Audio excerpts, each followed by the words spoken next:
What's going on, everybody? It's your buddy, it's your pal Spaz Phoenix, the YWC Reality Check, all on my lonesome today to talk to you guys about SmackDown. Oh yes, it happened. 2026 is well and truly here. Thank you to all of you who've been joining on the live preview, live stream, chat things, most of you from Jake's community and the Wrestling for Life community. Happy to have you along for the ride. Didn't plan on doing this one today, but then SmackDown gave me a lot to talk about. And basically what WWE did was take all the people, oh my god, it's going to be terrible. They're going to go back to 3 hours and it's going to be terrible. Everything's going to be longer. Everything's going to be drawn out. It's all going to be filler. They're not going to do anything new. They're not going to do any surprises. They're not going to do anything. Oh my god, woe is me. Sight unseen, SmackDown going back to 3 hours is the worst thing that could ever possibly happen in a world where AEW exists. And WWE basically looked at all of you, looked at all your tweets, looked at all your threads, looked at all your fucking Blue Note, whatever the fuck Blue Sky posts are called, and said, just shut the fuck up and stop being dumbasses. We're the number one, we're the number one company for a reason. We're bringing another set of friends along for the ride that'll quickly be number two, and let me show you why. Here's the first SmackDown of 2026. And I'm not going to do a rundown. This is not a review of the whole show. This is just a couple of the highlights. A couple of the highlights of people that came back, surprises that we had, returns that we had, and people that have never really left the show, but they always go under the radar. And when I talk about people that always go under the radar, always go underappreciated, always are lacking for the love that they deserve, you gotta know that that list starts and ends with The Miz. Miz comes out to open the show. We're doing a cold open. The commentators are doing their bit, welcoming us to the show, welcoming us to the 3 hour format, welcoming us to 2026, etc. And of course, Miz is going to come right out of the crowd. No, we're not starting 2026 just yet. He went full Frank Costanza. He's got the airing of grievances. Festivus is over, but Miz still has the airing of grievances. I got a lot of problems with you people. I can't do the Frank Costanza thing, but he doesn't like that he wasn't involved in the John Cena tournament. He doesn't like that he's not in the title picture. He doesn't like, being made a fool by Joe Hendry. He doesn't like the fact that nobody's recognizing that with John Cena gone, this is a hell of a leap even for me as a Miz fan. With John Cena gone, I look around and I see a bunch of kids and I recognize that I am the new locker room leader. Because of course, that's what the Miz would say. And at least for 5 or 6 seconds or so, they're going to make you think that he's calling his shot for the WWE Championship, which is going to be a theme throughout the night. Yes, this was done on another show, but SmackDown did it better. Let me just say that right off the bat. Because somebody else that we want to be in that title picture, that we want to go face-to-face square off with Cody Rhodes, if indeed Cody Rhodes is still the WWE Champion after next week. Randy Orton came back. Sorry I'm a little bit scratchy, still getting over whatever I had over the holiday season, so those of you bearing with me, especially because it's going to be more obvious without a co-host, shout out to my co-host, Jake. Didn't really call him up on this one because I didn't think I was going to do it, so you guys are stuck with just me. Orton came out. He's back. And I don't know what he's been doing this time. I don't know whether this time his absence has been due to injury, his absence has been due to lack of creative, or whether his absence has just been due to I'm Randy Orton and I show up when I fucking want to, which is absolutely valid. By the way, what I love about this is that he didn't say a fucking word. Do you remember the WrestleMania build that was just Undertaker came back and he looked at the WrestleMania sign, and his whole entrance was cut off by Triple H. Triple H looked at the WrestleMania sign, they looked at each other, there's your match. This wasn't quite that, obviously, because this was more for fun. This was a fun way to kick off the show. But he walked in, and you heard what The Miz had to say. Miz changes his tune almost immediately, because he's a good heel, and that's what good heels do.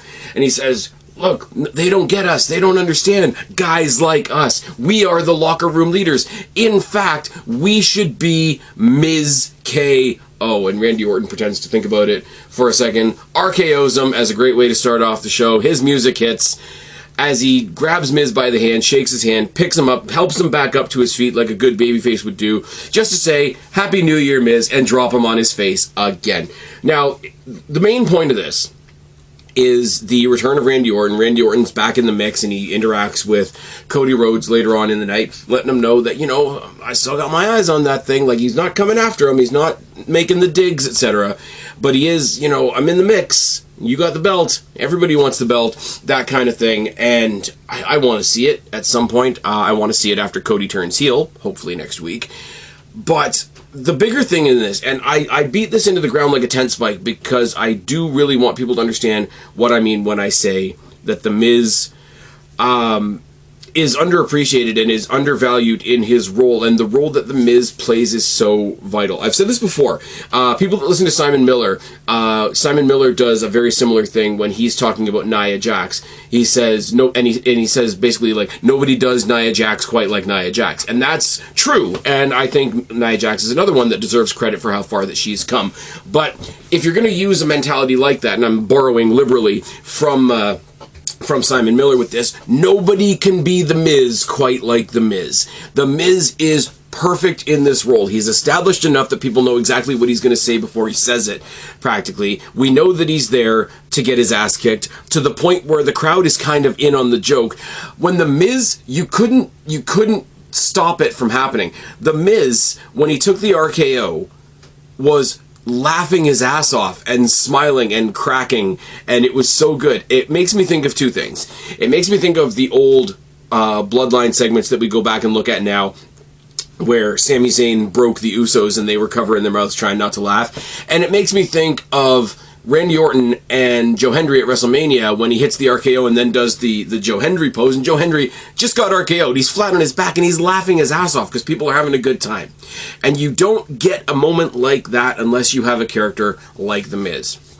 Miz will have a job with WWE for life. He'll be a host. I guarantee you he'll be on commentary at some point. He's going to go host some other game shows, I think, is the thing as well. He doesn't really get injured that much, so he's going to be wrestling for a long time. But like, once he retires, he'll be a manager. I'd love to see him on commentary. I think somebody might shoot me for this. The Miz teaming up with Corey Graves, because Corey Graves is a great commentator when they switch him over into the play-by-play role. Miz and Graves being the voices of something like AAA would be a lot of fun. But this is cool. Short, sweet to the... I mean, I don't want to say short, sweet to the point. It did drag a little bit for people out there that don't like The Miz.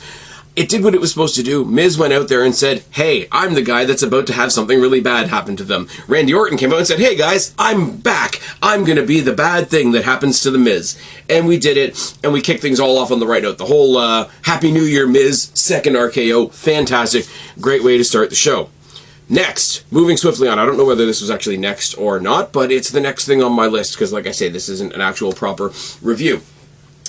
We had Kit Wilson with the best fucking Titantron I've seen in a minute, out there doing the toxic masculinity gimmick, or calling out toxic masculinity, and people are like, oh my god, this is what's everybody's favorite word now? WWE's so chud. Like you stop trying to make chud happen. Andy Murray, I'm looking at you. Michael Sidgwick, I'm looking at you. Calling out the wokes is a good time, and it's a fun time. And here's the thing. The way people react to any art form, whether it's wrestling, whether it's movies, whether it's music, whether it's television, whether it's stage production, whether it's, like I say, concerts, live performance, whatever how you react to things says a lot about you. So if the Kit Wilson character triggers you a little bit, and be careful when I use that word, if it annoys you a little bit, if the Kit Wilson character, more than anything else in wrestling, makes your asshole itch, what you need to do is you need to look in the mirror and figure out why. Because people don't like looking in the mirror, and people don't like their form of entertainment holding up a mirror to them. So if the Kit Wilson character pisses you off, good.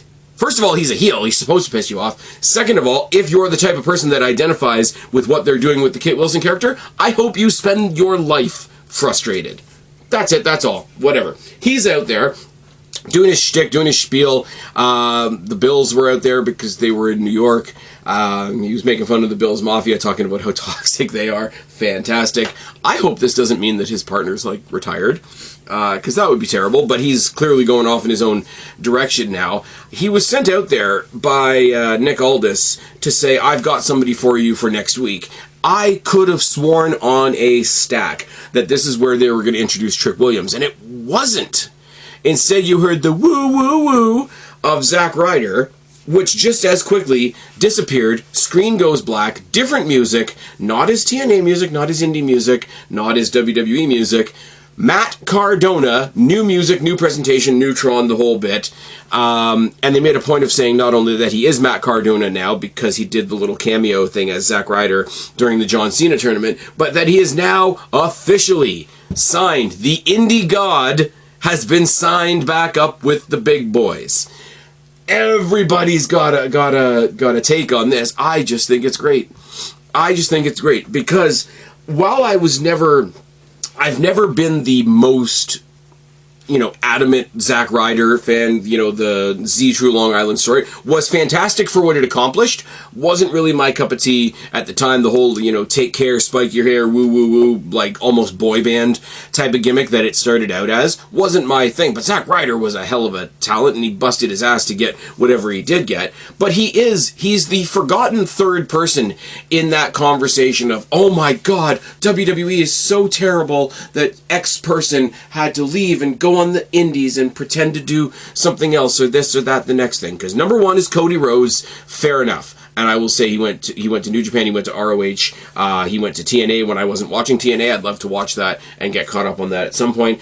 And then he created AEW, and he himself, even as one of the creators, decided that WWE was the better option. Drew McIntyre is the other one that gets named in that same category.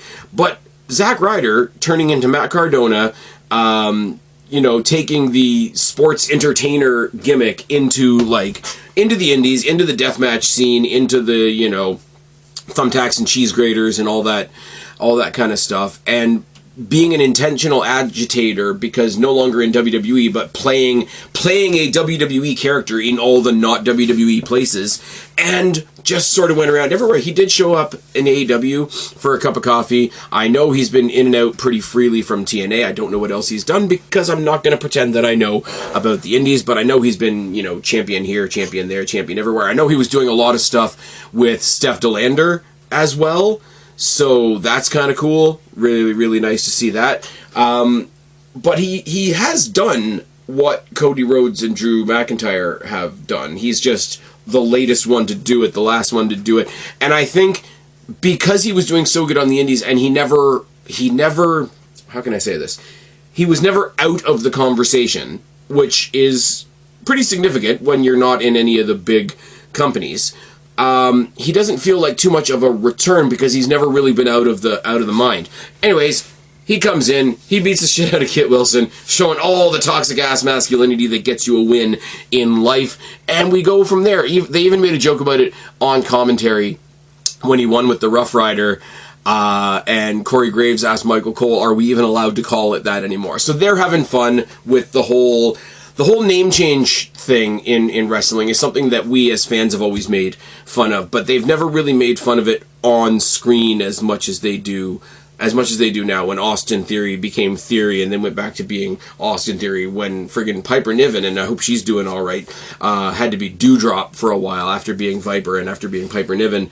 They just used to say it and carry on, and you'd have to kind of pretend that it was always the way. When he came back as Zack Ryder, that was kind of jarring, but it was a one-night thing and he lost. Same thing with Nick Nemeth coming back as Dolph Ziggler for a night. Don't know whether that's something else coming down the pipe. Who knows? There's a lot of weird, unfounded hatred for Dolph Ziggler and Nick Nemeth out there these days, mostly because he works for the company that's about to be established as company number 2. Moving swiftly on, he won. They made the joke about the Rough Rider, and then they said, well, he's Matt Cardona now, so do we have to call it the Car Ride? I think he'll go back to calling it Radio Silence.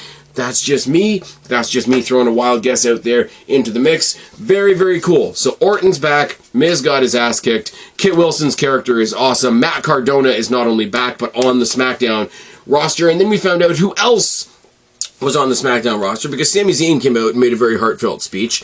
And Sami Zayn has also been in the center of a lot of controversy, or not a lot of controversy, but a lot of sticky conversation in the idea of, hey, WrestleMania is in Saudi. The only person that can really have a feel good, like, hey, this is the guy that should win the Royal Rumble type of moment would be Sami Zayn. Now, if he was still with the company, I would say somebody like Mansoor, but I don't think they're going to have somebody like me. I like Mansoor. I like MXM collection. I'm going to once again reference Simon Miller.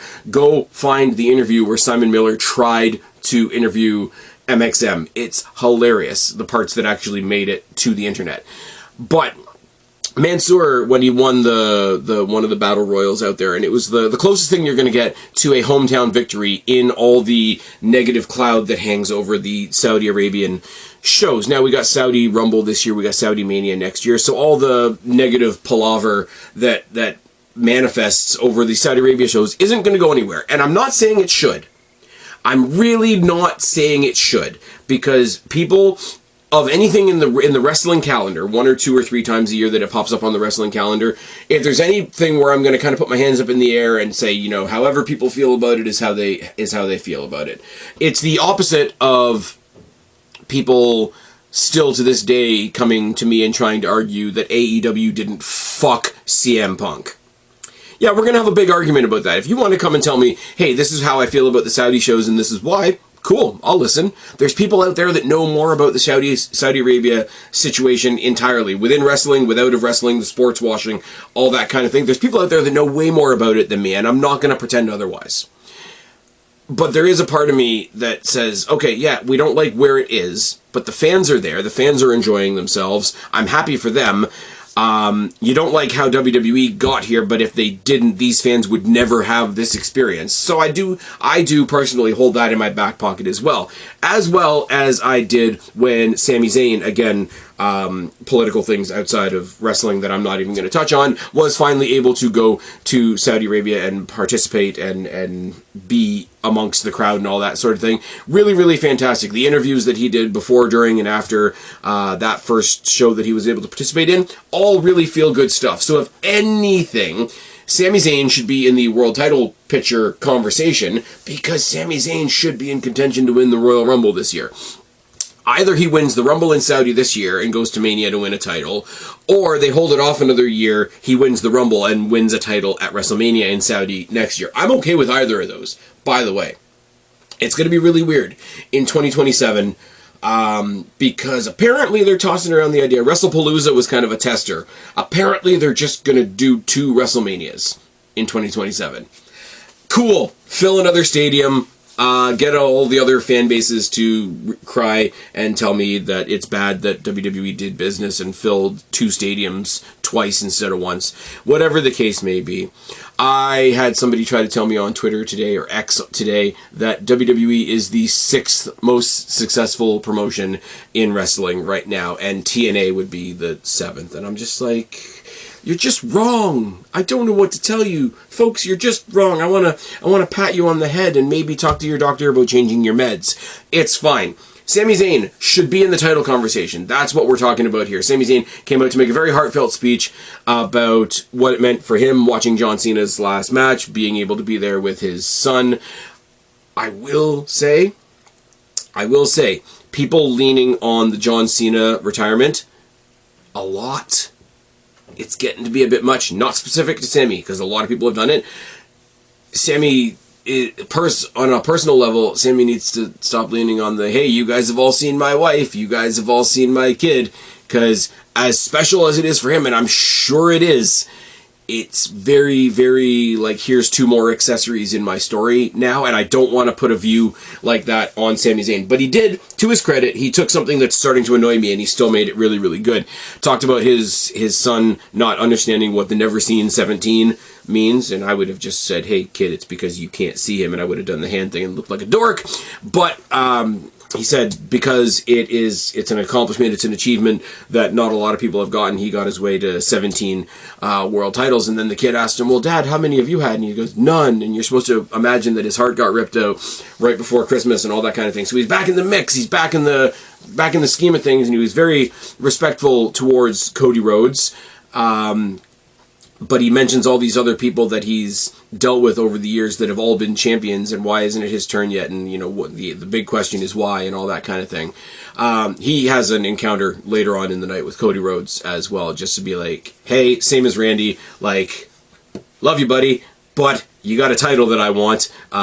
It's going to happen at some point, that kind of thing. Again, they're building a stack of legitimate competitors for their champion to start off the new year. Again, I will say, yes, they did it on another show. SmackDown did it better. Just saying. He's interrupted by the guy that I thought was going to face Kit Wilson, who breaks down his name like Kit Wilson, and he does the flex, and he looks like a dickhead. It's fine. He is embodying exactly the type of person that he's meant to be mocking, and it pisses off. Let me just say, for the first time in 2026, guys, say it all. You guys know the words. Say it with me. It pisses off all the right people. Oh, yes. But Trick Williams comes out, all decked out in white, with the fur coat, with the bling and everything. Talks about how the GMs all came to him. They needed some Trick Williams on their show. They needed the sexiest man in wrestling, the man with the lemon pepper steppers and all this type of thing, and gets in Sami Zayn's face as basically the quintessential, I'm here, day one, I should be in title contention. The opposite of Sami Zayn, who's been there forever and should be in title contention. And he says, you know, I bet you doubt me. Why don't you go ask the NXT fans what happens when you doubt me? Why don't you ask the TNA fans what happens when you doubt me? And Sami Zayn does the Sami Zayn thing. He's like, dude, I don't doubt you at all. I've seen you on NXT.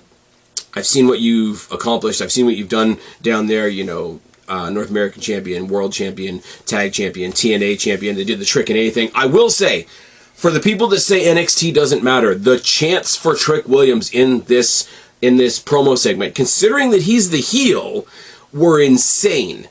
But Sami Zayn basically drops the mic on the idea that you've got all this going for you. The problem, or what you haven't had yet, is nobody's humbled you. Perfectly fine. The first feud for Trick Williams is going to be Sami Zayn. That's awesome. Sami Zayn elevates everybody. And no, Trick Williams is not a 5 stars in the Tokyo Dome brother wrestler, which is fine, because guess what? Last time I checked, New York isn't located in the Tokyo Dome. Hey, if you work in the Tokyo Dome, you're probably getting ripped off by Tony Khan and AEW. Moving swiftly on. Then in the back, we got another tease. We got Aldis talking about Rey Fénix and Trick Williams complaining about what just happened with him and Sami Zayn, and Rey Fénix, who's kind of gotten lost in the shuffle again, unfortunately says, hey man, you know, somebody needs to teach you respect, this and that. Aldis puts together a match for next week, and the debut on the main roster proper for Trick Williams is going to be Trick Williams versus Rey Fénix, and that's going to be a lot of fun. You know what else is fun? Or you know what else has been fun for a long time? Not only the United States Championship, but the United States Championship Open Challenge. Sammy did it to pay tribute to John Cena. Ilya Dragunov did it to pay homage to Sami Zayn. And Carmelo winning last week on the taped episode of SmackDown, which is a bummer. That moment could have been on this show. That might be a slight nitpick on this part. But we told a lot of stories with the United States Championship as well. Carmelo Hayes in the back getting congratulated by Ilya Dragunov. First of all, Ilya Dragunov, first thing he asks him, are you going to continue the Open Challenge? And he says, yes, after I get done with my business with Johnny Gargano tonight, I am going to move forward. I'm going to continue the Open Challenge the same way you did, the same way Sammy did, the same way John Cena did. Then he went on to face Johnny Gargano, which I'm going to talk about in a second. But watching the monitor in the back is Tama Tonga, which is fine. We know he was eyeballing Ilya Dragunov for a long time. Tama Tonga then gets interrupted by Shinsuke Nakamura. They talk to each other in Japanese for a bit. Solo Sikoa catches him talking to Nakamura and says, do we have anything to worry about? And he says, oh, don't worry, that part of my life is over, obviously referencing their life in New Japan and all that kind of thing. But are we already seeing a bit of a rift in the MFTs? Is there going to be some weird side quest with Tama Tonga and Nakamura? Maybe. The bigger story is Carmelo Hayes is going to continue the Open Challenge. Tama Tonga and Nakamura might have something going on the side. Carmelo Hayes went on to defend his title last night against Johnny Gargano. Johnny Gargano, who came out with Candice LeRae to their old The Way music from NXT, which was a nice touch, with no Tommaso Ciampa, which brings me to the rumors and brings me to all the dirt sheets that are saying Tommaso Ciampa's looking his way out the door. He's not going to renew whenever his contract is up. So apparently the speculation is that WWE may have taken him off of TV immediately to focus on the act that is Johnny Gargano and Candice LeRae, which is fine. He's still got the DIY gear on when he came out to the ring, so maybe they haven't fully acknowledged that just yet, but he's gone back to his old faction music from NXT. They both looked and dressed a bit darker. They both looked and acted a little bit more serious than they usually do, which is really jarring with Johnny Gargano, who's like such a natural goofball, and Candice LeRae, who, when she's playing the babyface role, is really, really likable. Great match with Carmelo and Gargano. Got a lot of time. Another bonus of the 3-hour era is going to be that these United States, not North American, that's NXT, we'll talk about that a different day. These United States Championship Open challenges that have been passed from Cena to Sami Zayn to Ilya Dragunov to now Carmelo are going to get the time that they require, because now you're going to have people coming out of the woodwork to face Carmelo, and Carmelo's fantastic in the ring. Carmelo, character-wise, has kind of been up and down since the main roster, but the one thing that's never been up and down with Carmelo on the main roster is the in-ring abilities. So if you want to go from, hey, I've got this issue going on with Gargano, so let's handle that first, and then we'll go back to the Open Challenge. The Open Challenge, if nothing else, it's not much on the story front. It is very much a, here's our champion, he's great in the ring, let's give him a bunch of really cool exhibition matches to show you what he can do in the ring. I do like that he did tie up things with The Miz when they got back to the back, and The Miz was already frustrated about what happened with him and Orton earlier, so everything's tying together. And he said, look, Miz, in all seriousness, if I can be serious for a moment, you know, pulling a Lance Storm, I really do want to thank you. I wouldn't be here if it wasn't for you. And Miz got all, like, happy and hyped up. Something good's happened in his life. I wouldn't be where I am right now if you hadn't gotten out of my way. Later, buddy. He just fucks off. Miz is having a bad night. This is why you need a character like The Miz. Speaking of United States champions, let's talk about it. Chelsea Green dropped the United States Championship back to Julia. Now, this is sort of precursored by the whole meeting with her in the back and somebody else that we're going to talk about in a second, trying to get Aldis to call off the match because it's cold and whatever, and he says, okay, fine, then I can strip you of the title and I can have you impeached as the United States champion, which is fantastic. I kind of like the idea that Chelsea Green is, yes, being the obnoxious women's U.S. champion, but it's somebody else on the other brand that's doing an impression of somebody in United States politics, and I'll leave it at that.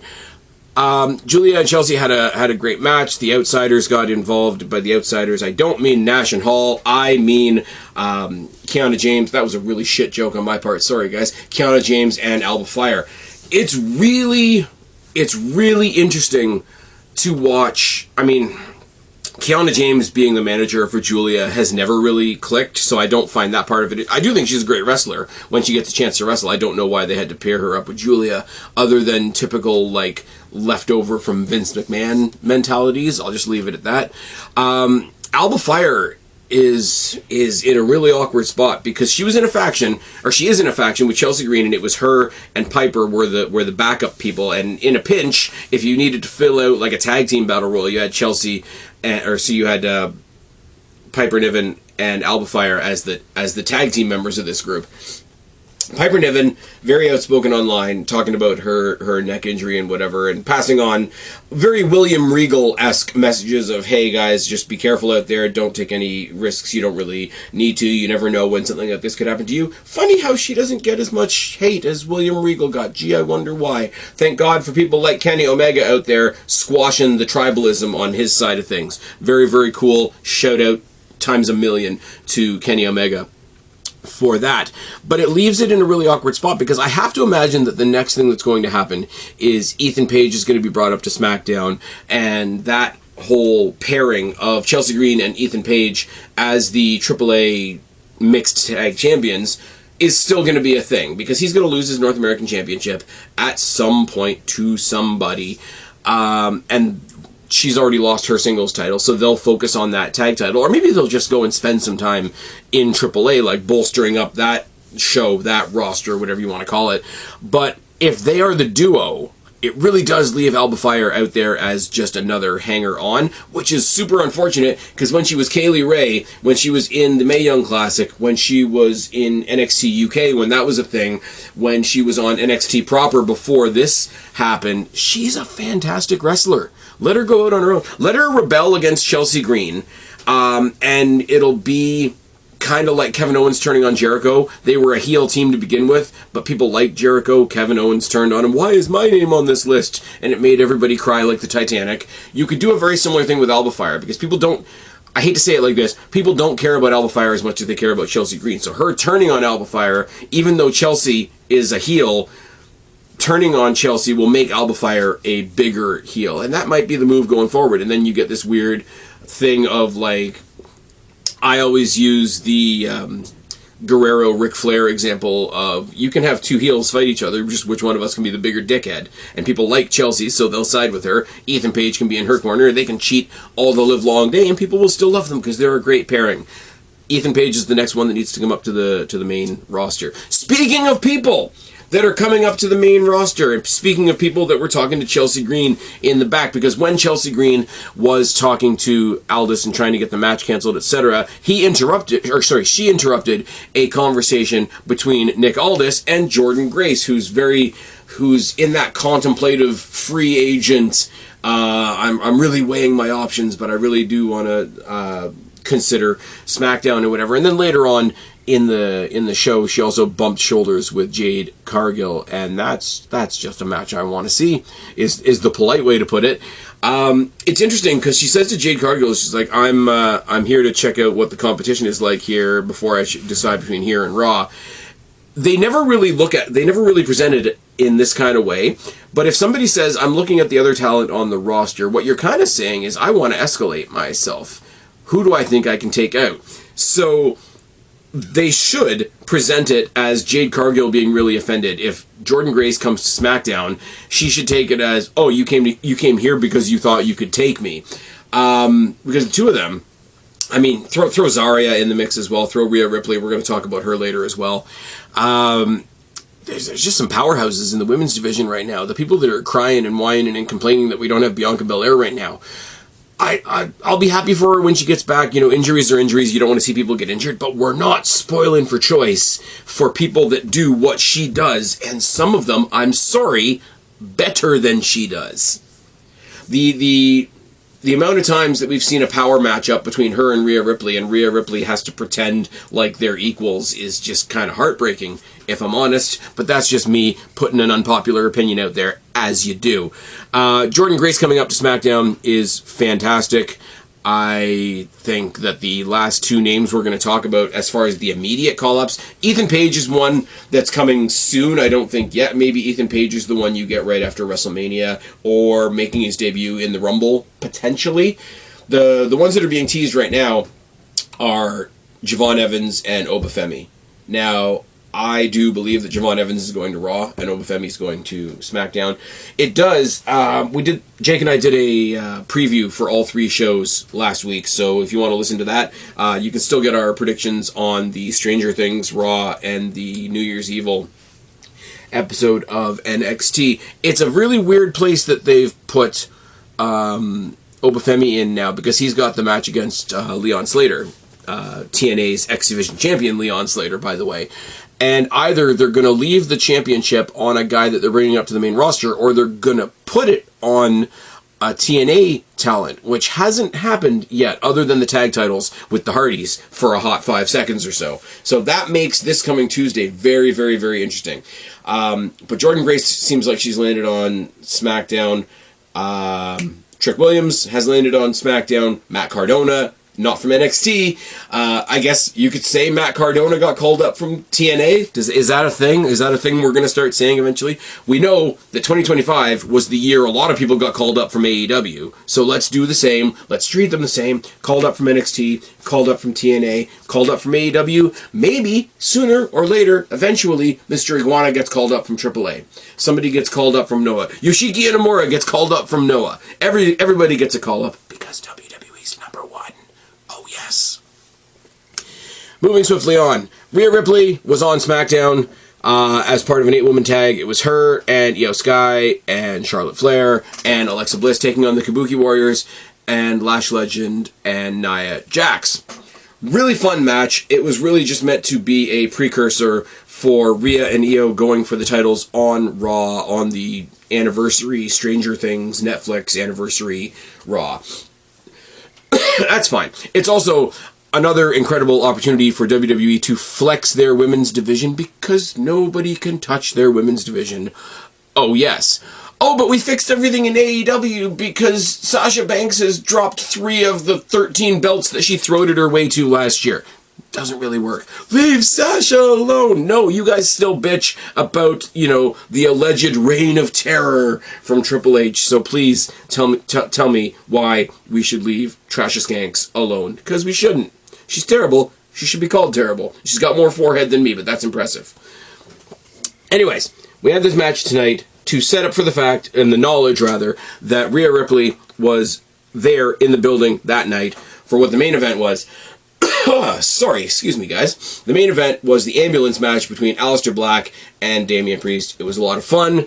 It was a 2-on-1 affair because Zelina is obviously in Aleister Black's corner and Priest is on his own, or so we thought. Rhea Ripley popped out in the middle of the match, popped out of the ambulance, as you do, and just destroyed Zelina Vega in the middle of the ring while they were brawling on the rampway. I will say, on a totally separate note, I'm not really going to do much of a review of it because there's not much to review. It's just a really bloody movie. Finally got around to watching the movie Terrifier, and holy fuck do you get where, Rhea Ripley gets 90% of her mannerisms from Art the Clown, and why she's apparently going to be in the 4th one. Holy fuck. Really, really fun movie. Not much to it. Guy, clown, kills a bunch of people. Turn somebody upside down and cut them in half from the downside up. It's not nice. I know, it took me a long time to get around to it when you consider the movies that I like, but you know what? Rhea Ripley's going to be in the 4th one, I better watch the first 3. Sometimes that's just how you get there.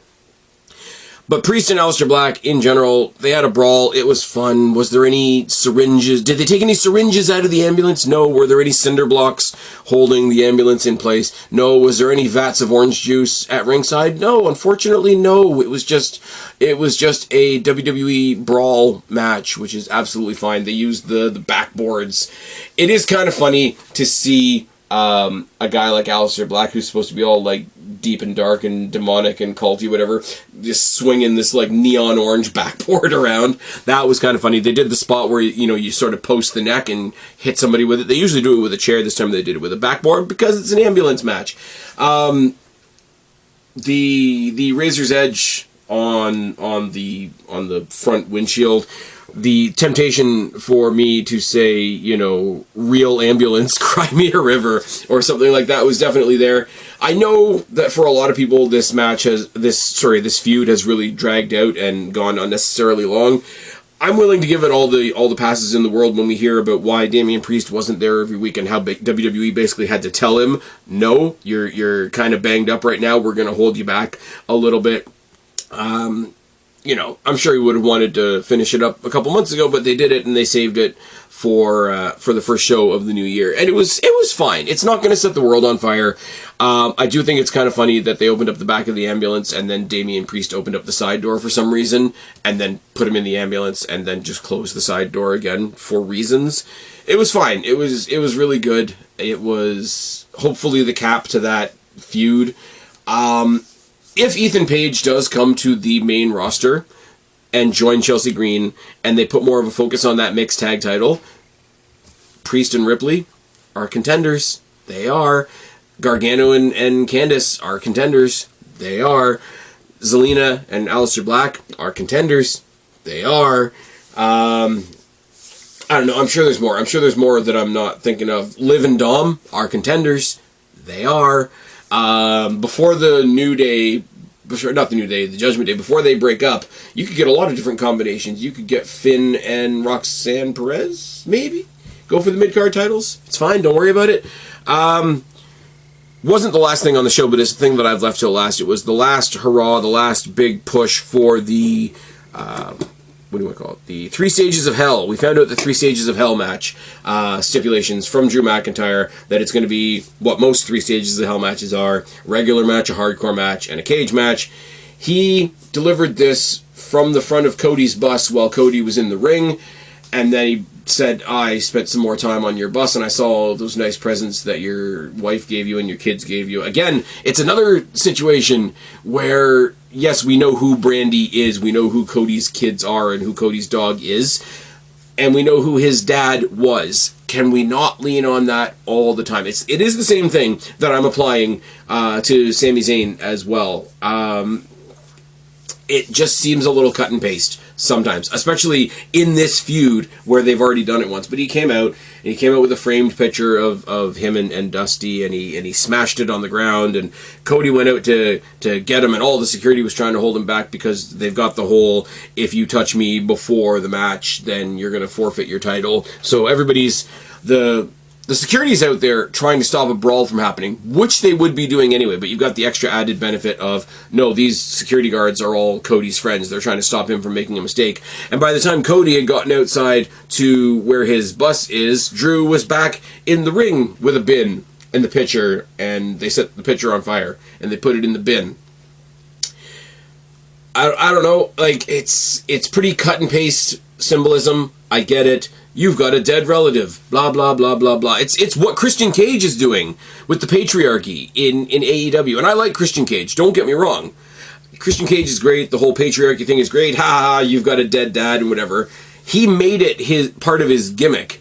Whenever anybody else does it, do you remember when the Riot Squad took on Natalya and they put like the printout sticker of Jim the Anvil on a table and then put her through the table, and then the sticker didn't really stay on the table, and it was just a little bit lame.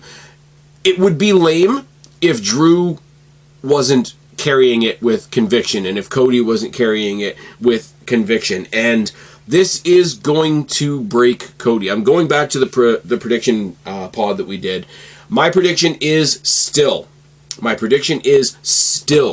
by the end of the 3 Stages of Hell match, there will have been a double turn. Drew McIntyre will somehow be a babyface, but more importantly, Cody Rhodes will have tapped into his dark side, tapped into his upside down, tapped into his whatever other metaphor you want to use, and we'll get heel Cody. I also think that Drew McIntyre is going to win. So there's that. I didn't think that before. I do think that now. One of them is going to end up facing Jericho when Jericho shows up. That's another one we're going to get.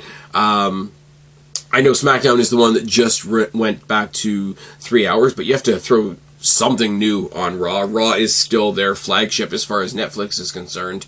So I'm pretty sure we're going to get Jericho on Monday. That's fine. I'm pretty sure we're getting Javon Evans on Raw, which is fine. They're doing Stranger Things stuff. I watched the finale of Stranger Things. I did. It was good. I liked it. The second last episode sort of fell on its face, and not for the reasons that you're going to accuse me of saying that it fell on its face, but it did. There was a lot of stuff in there that didn't make sense, and a lot of stuff that was really, really cringy from characters that I enjoy. Let me be clear. But yeah, overall, if you want to say SmackDown going to 3 hours is going to be the death of everything, and they don't have anything for it, and everything's just going to be stretched out, it's not like they're throwing anything new in the mix. Orton is back. Cardona is signed with WWE, brackets in general. Kit Wilson's character is awesome. Sammy's planted his flag to get back in the title hunt. Trick Williams is on SmackDown. Julia got the US title back, which is not only awesome for Julia, but it leads me to say, what the heck do they do with Chelsea Green now? Jordynne Grace is 99% sure on SmackDown. Rhea Ripley's spending more time on SmackDown. And, hot take, if they're going to do trades, Rhea Ripley should go to SmackDown and spend some time there and beat some people up there. Because you get her, you get Grace, you get Jade Cargill, a couple of other people on that roster. I mean, hell, even Tiffany Stratton. Throw her back in the mix as well. Rhea Ripley would be a great addition, and she needs something. I know that a lot of people hate her, Ripley, Hogan, whatever, bullshit. But I do think she needs a switch up, because I don't think she factors into the title picture on Raw right now. So put her on SmackDown for a bit. Keep her and Priest as a thing, but not, oh my god, we're a tag team, we're joined at the hip, we've got each other's backs every week. Just have it be a thing that's acknowledged. We are two friends that happen to be on the same roster. But she was part of the Wicked 8-woman tag. She came back at the end for the ambulance save to absolutely destroy Zelina Vega. Cody and Drew have done about as much as they can to get us ready for the 3 Stages of Hell match next week in Berlin, by the way. Somebody who's really good with time zones, tell me, what time is 8 o'clock Berlin my time? And the closest thing to me is Toronto. So if you want to do some of that math for me, that'd be great. Carmelo Hayes is at the center of a United States Championship picture that is going sort of wildly off in all directions. You got Carmelo, you got Ilya, you got Gargano, who's now a singles guy apparently, you got Ilya, who wants another title shot, you got Tama Tonga, who's now not only looking at that title, but also looking in his left rearview mirror at Shinsuke Nakamura, looking in his right rearview mirror at his other brothers in the MFTs, and that could be a whole thing altogether. You got Rey Fenix, who's going to be Trick Williams' technically first opponent in his debut on the main roster next week. There's a lot of stuff going on. So as I said at the beginning, all the people, oh my god, it's going to be the death knell. Oh my god, it's going to be the worst thing in the wrestling world, in a wrestling world that includes AEW. Oh my god, they're just going to stretch things out. Oh my god, this. Oh my god, that. WWE's going to keep succeeding, and I can't, if WWE succeeds, I can't get my special sock out. I'm going to tell you what they told you with this episode of SmackDown. Shut the fuck up and enjoy the show.